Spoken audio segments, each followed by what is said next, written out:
What happens when a long-short fund reads the macro cycle perfectly? Quant Fact Sheet shows exactly how the managers positioned ahead of the turn. Steady deployment, minimal shorts, and a clear long bias. Let's break down their thinking.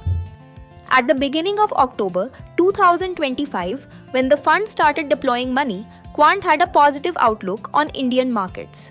Quant highlighted several reasons for maintaining a constructive short-term view, like during the month.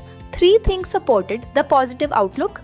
First, the government rolled out GST 2.0 with simpler slabs of 5%, 18%, and 40%.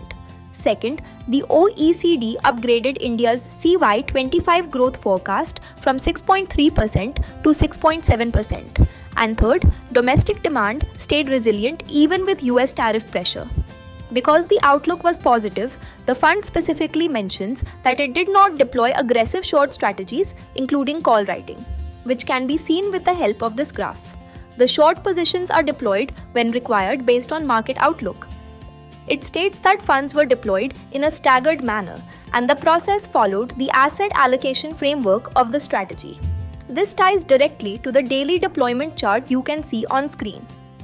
The fund maintained a average long exposure of 48%, average short exposure of 9%, average net exposure of 39%, with month-end portfolio beta at 0.69.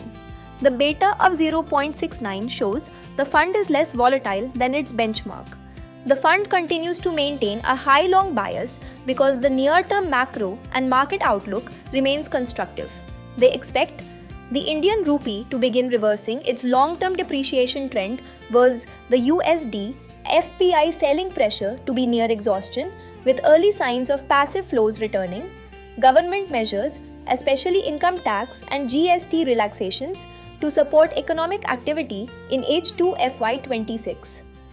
A benign interest rate environment to improve liquidity and credit growth. The September quarter to have likely marked the bottom of the earnings cycle, with a recovery now visible. All of these factors reinforced their decision to stay long tilted. The fund has deployed 57% of its assets in large cap, 27% in mid cap, and 9% in small caps. The top 10 positions hold around 65% of the portfolio, including the following positions. The monthly commentary shows that the fund operated in an improving macro environment and therefore avoided taking any aggressive short positions. Instead, it deployed capital gradually and maintained a clear long bias throughout the month. The portfolio was positioned to benefit from a cyclical earnings recovery while still managing risk effectively.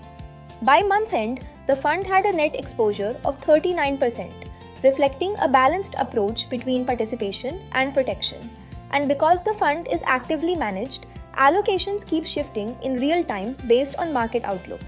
That for personalized guidance on how SIFs and long-short funds fit into your portfolio, you can reach out to us on WhatsApp at 92055231100 or on email at sifinsights@gmail.com.